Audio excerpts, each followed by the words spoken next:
Welcome to episode 4 of Python tutorial series. In this video, we are going to be talking about dictionaries in Python. A dictionary in Python is just like a regular dictionary that you might find on your bookshelf, but instead of word and definitions, it stores key-value pairs. Let's take a look at some code to see how dictionary work.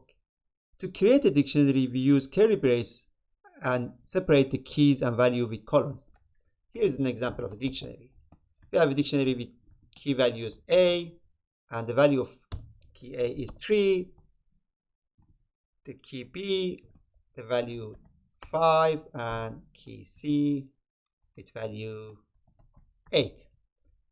And if we want to have access to different value in the dictionary, we could use keys. For example, to have access to the value of key A, we just call key A in this syntax. We could see that the value of key A is 3, and so for other keys. To obtain all keys in the dictionary, we use d.keys and with open and close parentheses, and it gives us all the keys in the dictionary. d.values gives us all values of the dictionary, and d.items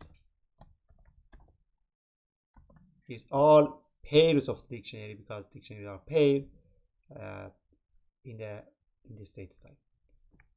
And that is all it is. And this dictionary are powerful data structure in Python, and it can be used in a variety of ways. And stay tuned for the next video and more complicated code Python.